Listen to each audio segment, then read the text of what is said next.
My name is Margaret Ann L. Bongar, and this is the report of Group 7, Business Process Automation. So what is business process automation? Business process automation refers to the use of software to minimize and enhance human effort within a specific business processes. Since each process is composed of a series of tasks and workflows, the primary goal of BPA is the automation of as many elements of the process as possible.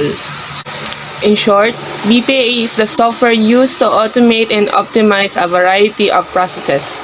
BPA software is sometimes called low-code automation.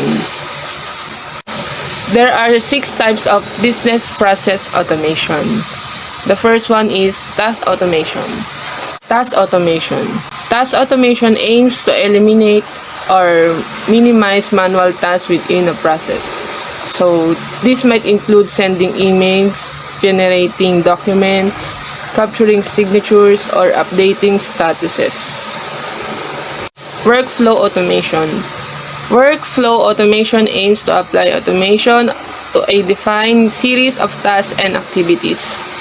So, in some workflows, every task can be automated. In others, some of the tasks will be automated, while others is usually those that require critical thinking or decision-making skills. Good afternoon or good evening to each and everyone. My name is Jan Gilner Banhao.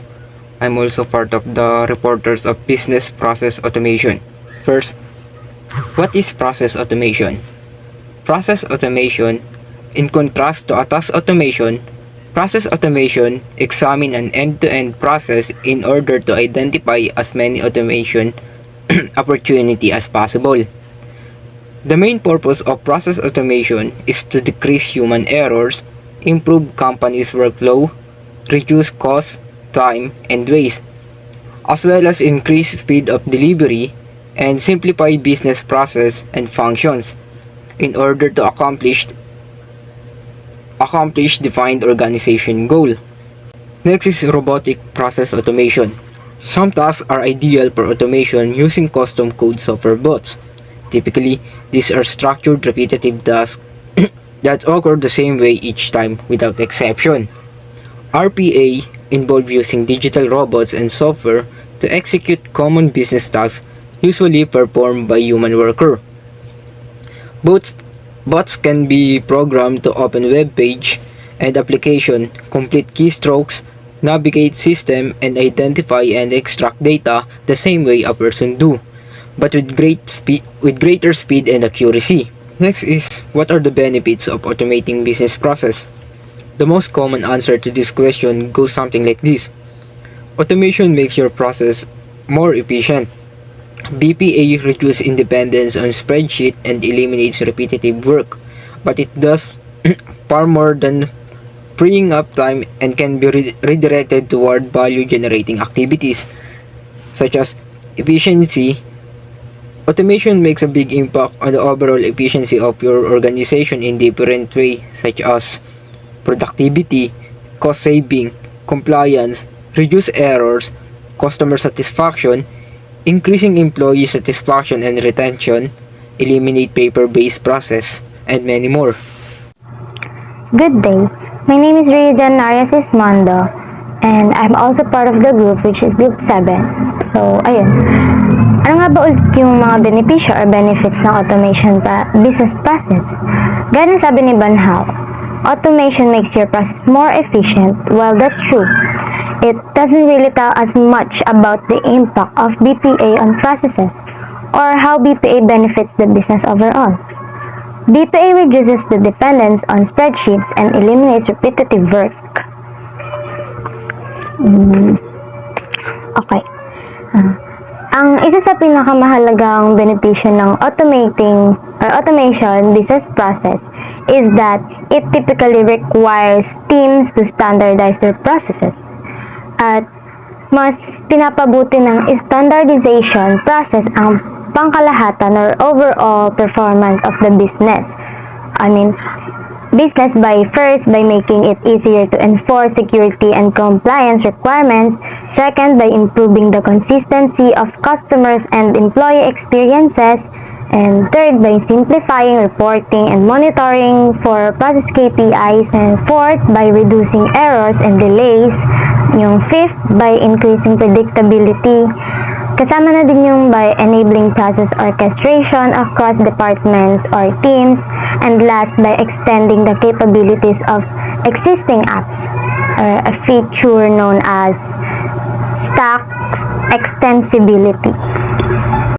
Perhaps most importantly, standardized processes are easier to scale, lalo na kapag the process happens the same way each time, using the same sequence, data, and workflows. It's easier to replicate and reproduce at a higher volume. And yes, standardized processes are more efficient. That's because business process automation brings control, consistency, and coordination to the overall process. Okay, next. How to automate a business process. Automating business processes is a matter of understanding a process and having access to a tool that can make automation a reality for most businesses. For most businesses, the tool of choice is low-code automation software. Now, ano nga ba yung low-code? Low-code provides a visual user interface that allows business teams to build, modify, and monitor their processes without having to create a ticket for IT team each time. So, here are the steps to automating a business process. Step 1 is define the goals of your automation. The first step toward automating a manual process is to define your goals and understand your objectives. This will help you set your priorities and create an automation strategy that makes sense for your particular situation. Step 2, identify the target process. Any business process can get complicated. Often what we refer to as a process may actually be a family of related processes or sub-processes. For example, a typical procurement process may include sub-processes such as approving vendors, creating purchase orders, receiving goods, and paying invoices. And step 3, establish the process boundaries. This step reinforces step 2 once you've identified the process you want to automate. You need to set the boundaries of the process just to make sure you stay focused. The easiest way to set the boundaries and avoid scope creep is to identify the trigger or starting point of the workflow or process you want to automate, and then identify the result or outcome. Step 4, map the current process.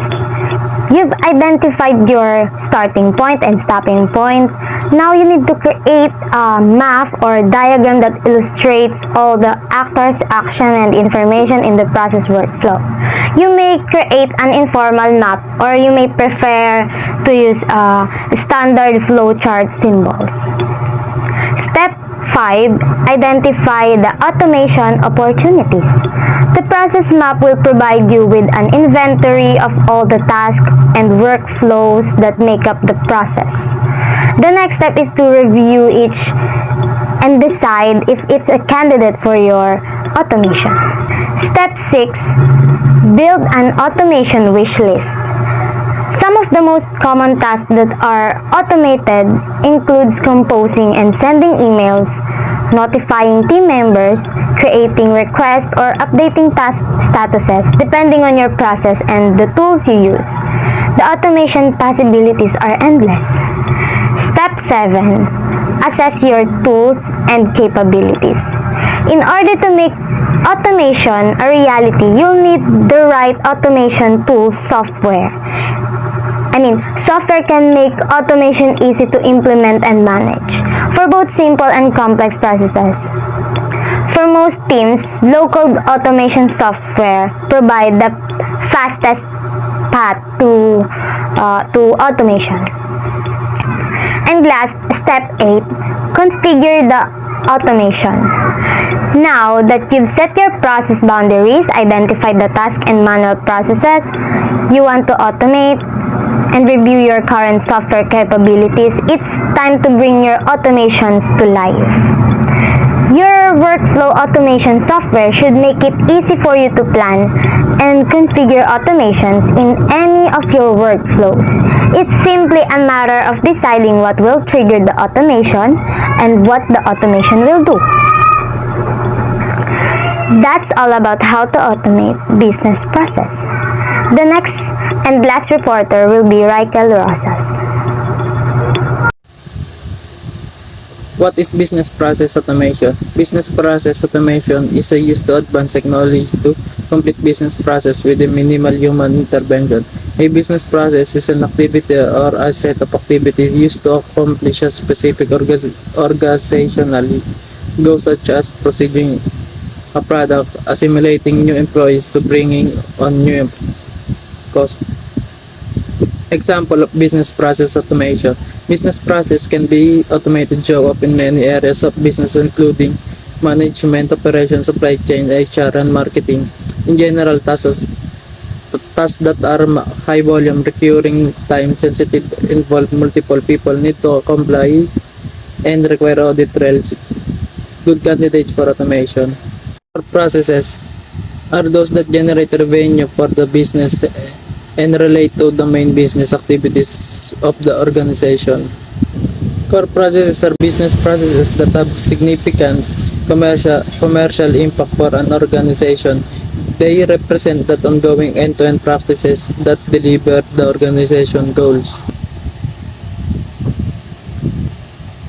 Example of core processes: record to report, order to cash, procure to pay, hire to hire, plan to procedure, plan to inventory, acquire to retire, issue to resolution, idea of offering. Processes make the core processes possible. While they do not directly generate revenue or fulfill the main business activity, support processes ensure that business has the resources it needs to function. Example of support processes include provision of information technology, finance and human resource services, as well as the provision of goods and services to internal customer. HR process meaning. HR processes refer to the fundamental strategies necessary to support the employee life cycle and the positive employee experience. Each HR process follows interact pathway that demands strategic planning according to specific parameters and objectives. Example of finance processes: accounts receivable, invoicing, credit control, payment collection, cash flow management and forecasting, tax for processing. IT processes include IT assets management, backup and recovery, security analysis, data warehouse analysis, business continually planning, testing, configuring management, vendor management. Long tail processes are processes that fill in the gaps between defined processes or apps, or processes that address needs not met by not components of existing stock. Example of long tail processes: the long tail is a business strategy that allows companies to realize significant profits by selling low volumes of hard to find items to many customers instead of online selling large volume of reduced number of popular items. The long tail concept considers less popular goods that are in the lower demand